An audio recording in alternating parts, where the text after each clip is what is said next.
This video is brought to you by OTR Solutions and Purple Squirrel. Was it all in vain? My world revolved around you, now it's trapped inside the pain. Maybe I should stay in the dark after you had it to a place too far away. All those crazy thoughts are going through my mind. A part of me.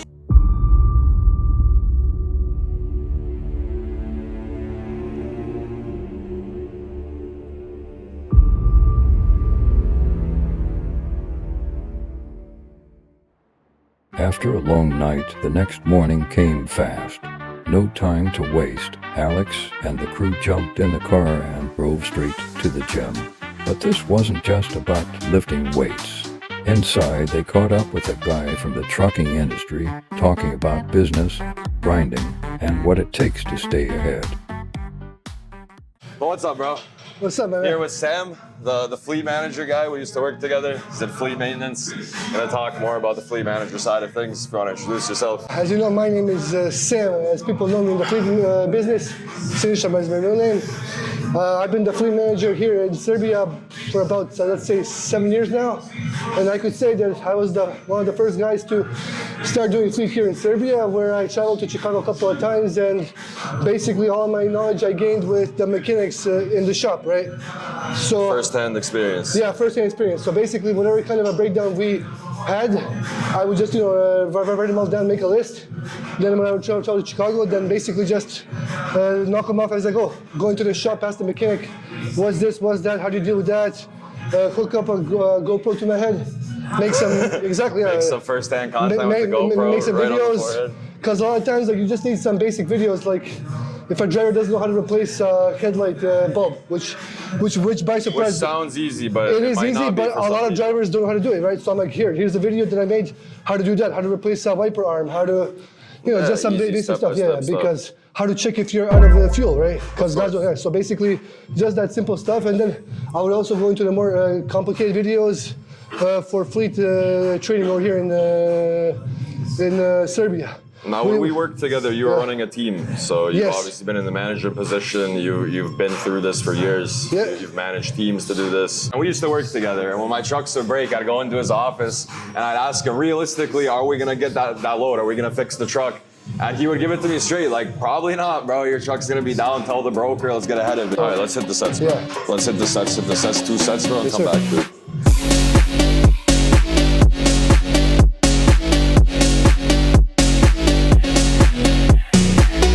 Truck's supposed to be overhauled at 1 million miles, right? Okay, at my current company, I've got 2 trucks. Both of them are Volvo with a Cummins engine.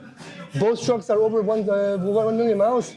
Those 2 trucks break down the least because they've been in our company for about 5-6 years now. Because they're well maintained. Well maintained, right? But let's say the trucks that we bought maybe 2-3 years ago, right now they're about 700,000 miles, and those ones break down all the time. So, and all depends what kind of engine you get.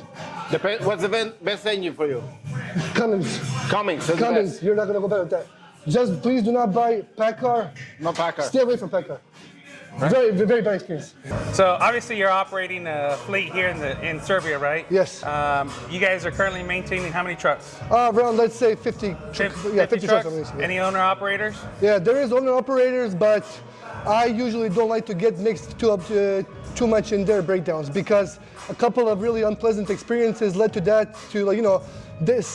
Lots of people, it's hard to gain their trust, right? Right. So if they call me their breakdown, if I say, hey, this shop is good, go over there, and something happens between them and the shop, right, they're gonna point the finger at me, right? So with the owner operators, it's tricky. I tell them, hey, I can give you like a good suggestion and advice, but where you're gonna take your truck and what you're gonna do with it, it's up to you, right? You're the owner operator, right? So, but there is a couple of guys that have been with the company a long time that gained my trust. So basically, they're like, Sam, they give me a call. Listen, man, I need help. Please, tell me what to do, right? So I'm like, okay. So I basically send them the screenshot. After wrapping things up at the gym, it was time for the next move. The crew headed out to interview a recruiting manager in the trucking industry. After the interview, So we're here with Marina, the recruiting manager at BG011. They're a carrier company based in the American market with operations here in Serbia. Thanks for joining me. Thank you for being here with us. So let's start from the start. I mean, how did you get into logistics?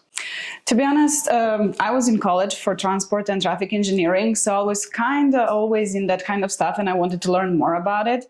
And then when the COVID hit, so there was not much on the market that I was able to do, and I wanted some job to have to earn some money for myself. So I saw an ad for the dispatcher position, and I applied for it. And take me through that from the start. I mean, what drew you to trucking and transportation, from such an early start? Well, we are right now expanding, we are increasing, and we want to make everybody at the end of the day happy and satisfied, all of the sites.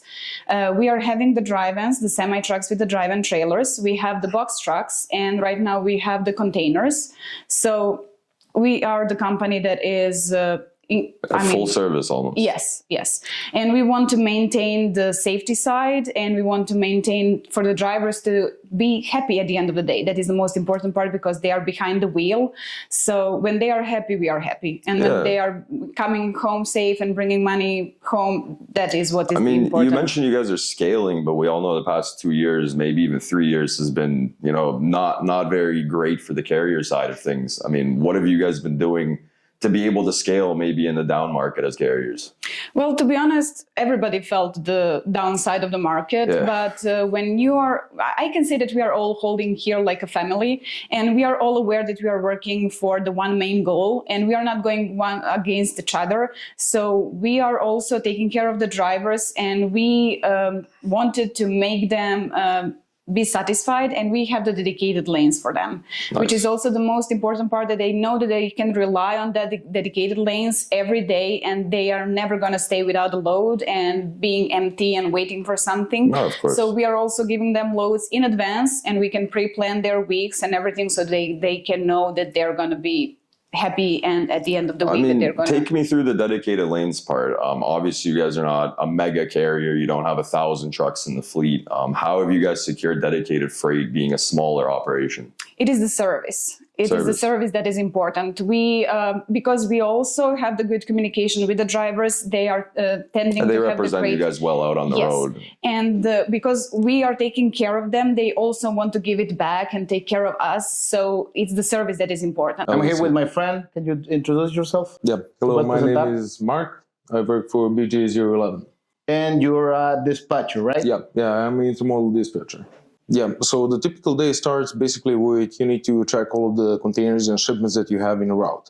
So basically those shipments can be either on the train or on the ship, or already like in transit, or already at the rail ramps in Chicago or somewhere else in the USA. So you need to track them, see which kind of ETA where they are at the trip, and afterwards you need to see how many drivers you have available at that point of time, so you can dispatch them properly, because the team had an offered dinner on them, and of course we couldn't say no to that. Hey, you have to look, bro, you look everybody in the eyes when you cheers. That's a rule. You have to look in the eyes. That's Serbian rule, bro. I'm not joking. I can look everyone. Yeah, but you have to, bro. Yeah. Like serious. It's not gay, but yeah. But only in Serbia I see this. It's only this. if you kiss with the open close. Yeah, but no, when you cheers, kiss with your eyes open? Of course, bro. If not, it's gay. How do you? Well, stop kissing dudes. Jesus Christ. Bro, I walk into the office after a cigarette, and this guy's just like, we're going to put this on Pornhub. I'm like, yo, what the fuck happened in here? Like, Where's the... Very good, bro. Where's the line? It's delicious. You don't like that? I'd rather eat like dog. It's like I ate a flame. Burns. Yeah, weird. Like love. Hector, this is my grandmother drinks a half a liter of this every day. Every day, bro. You had the lady bathe you. Bro, you let... I can't. Bro, this guy was in Uzbekistan. I can't even say it on the straight face. He got like a bath, like just like a bath, like nothing sexual, like just a fucking bath, bro. But like a full body bath. I was like, no thank you. I'll clean myself. I'll go to the shower myself. Yeah, that was fucking retarded. Bro, we have this one viral clip of this black guy who plays for the Serbian basketball team. And he's like swearing in Serbian. It's so funny. Macias? Pričaj svetski jebem ti materiju. Majmuni. Šta je bilo? Yeah, pričaj srpski majmune. Pričaj srpski majmune, bre. I think he's like calling the other guy. That's crazy. I think that guy's on a date. Yeah, that's my favorite clip. Like, actually my favorite clip. Going down seems so much better. Your leg's gonna be okay, Is Alex? it warm? This is my what? Your legs? Yeah, I didn't do legs since last week, bro. We still got more. Your ankle good, bro? Yeah. Yo, JJ, that's what JJ thinks my car is, bro. That? Yeah. That's what you think my car is, bro. I mean, basically. His car is a small town car. Basically the same thing, right? Yeah, you can buy coffee from that, bro. It's a coffee truck. Is it? Yeah, it is. Yeah, I literally, if you guys said something about the stairs, I would have taken a car, bro. I'm not even joking. After all of this, we grabbed some beers and had Hector try Serbian beer for the first time, and it's safe to say it didn't disappoint. But the real surprise, JJ brought some good old mac and cheese straight from the US, and Candy was blown away. Good vibes, good food, and a perfect way to wrap up the night, all recorded with the iPhone.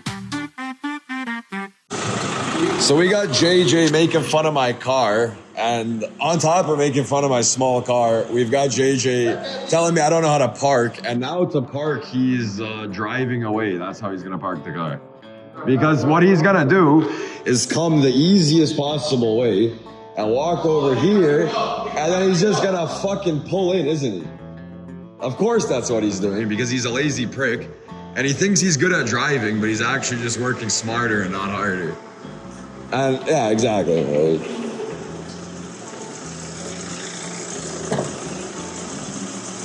Oh, and he's gonna revert. No, don't. Why would you do that, bro?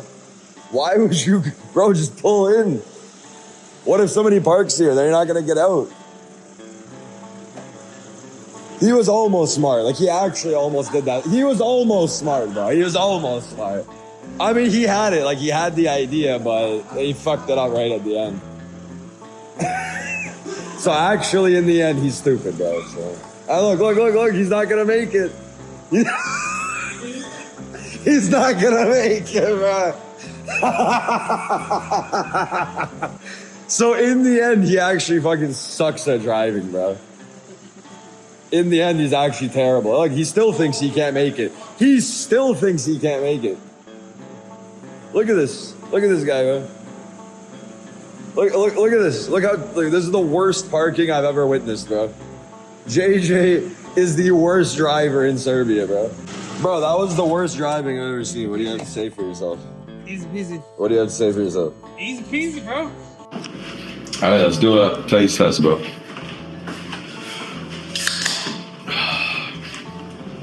First Serbian beer in Serbia. My favorite Serbian beer, by the way. Zajačovsko. Zajačovsko. What do you think? Awesome. Best beer. That's also Serbian chips. Serbian chips, Serbian beer? In Mexico we have a saying. What is it? Nunca le caigo mal el maíz al marrano. How you say it? Nunca le caigo mal el maíz al marrano. Oh, God, translate. that means... No, slowly. That means in English, that means every time you feed a pig with corn, it's happy. Okay. Yeah, basically. But tell me slowly. Come on, I want to say it. Slowly. Nunca Nunca me le ha ha caído nunca le caído mal mal. el maíz. Oh my God. El maíz. Ah, maize. El maíz. Corn. El maíz almarán to the people. Almaran. Okay. I forgot everything. Cheers.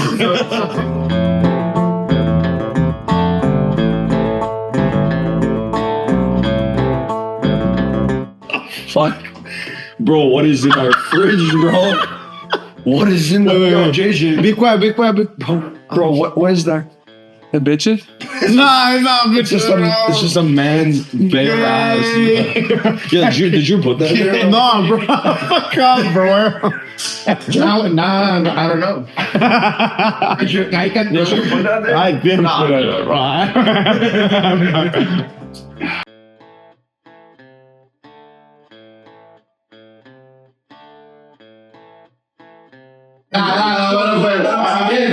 Again.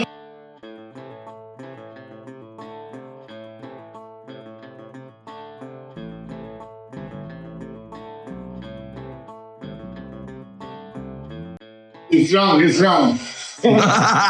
And he's gypsy. Yeah, you suck. No, don't tell you why. You suck, bro. JJ, you're next. Right. So he takes over control. Did it take over control? Yeah. All right. When you take over control.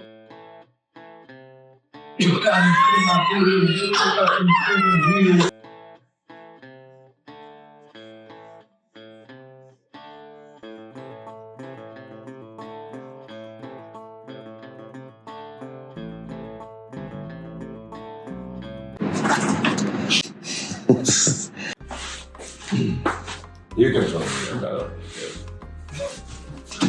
We take our own cheese, extra cheese, Serbian cheese. We take Serbian milk. And we take Serbian not butter margarine. That's not butter, bro. To je dobro jutro. That's not butter. Yeah, it's margarine. Margarine. Yeah, it's yeah. So we did they specify? I haven't made this in like 5 years, dude. They don't even. Oh, open it. Here's one. Just put like a massive amount of nasty. Yo, with a fucking knife. More one, bro. Good. Like a fork. Boom. That's enough. Okay, The resistance. Oh. This is all chemicals. You ready for the orange? Bro, you gotta see this guy. Look how orange this shit is, man. Can you smell it? Yeah, smell it. Yo, that's fucking. Right, you ready, bro? You ready for how orange this shit is, man? Look how orange this is. Brate, kao onaj... Obično neki klipsi miks da otvoriš jednu kesu, brate. Bro. Industrial cheese. Bro, this is straight. This is $1.50, bro. This is $3 of food, man. And then we put like $3 of cheese. No, but this is the secret. Whoever makes mac and cheese, I mean, like I grew up poor, but I ate a lot of mac and cheese. Mac and cheese can of tuna, that was what it was, but extra cheese, bro. You put extra cheese. You can always afford extra cheese, bro. This is like a couple dollars, bro. It is what it is. You gotta put the extra cheese. That's the meal. Slices of cheese, bro. You just rip that, let it go. This is like what I came up on, bro. Like, and like if you're like really trying to eat it, bro, you just buy some hot dogs. But yeah, I don't like hot dogs, bro. Just cut up some hot dogs, woody. Yeah, because you're not hot dog. Bro, grilled cheese with Kraft dinner with some hot dogs. It's where you're at. It's like $3. Feed your whole family, bro. Yeah. I mean, bro, this was like, bro, like big shout out, like JJ, bring me this. Like, I don't know, this reminds me of home, bro. This is crazy. I ate this like literally. That's what good pussy sounds like. Yeah, that is real shit. Yeah. We gotta edit this. We gotta edit this video. Yeah. This video went from a quick film to an edit. It's not as orange as it should be though. Maybe they cut down on the chemicals, bro. There should be way more fucking orange. But this is also the American mac and cheese. It's not Canadian. Yeah, put more cheese. We got money now. We aren't even poor anymore. We can actually put all the cheese. Yeah, You almost forgot we're not poor. Bro, I started saving the cheese and shit. Like yo, bro, yeah. Like you can't. I ate one by myself. I gotta confess. I ate one by myself. We're not poor anymore. We'll buy more. We can afford $3. Yo, this is the level of being rich. I can have $4. Yo, there was times we didn't have $4. So this is what it is. All right, boys. American craft dinner in Serbia. Damn. Time to eat, bro. That's macaroni and cheese. Just American way. Chemical way. Chemical way, bro. Let's eat fucking camera. Yeah, that's it.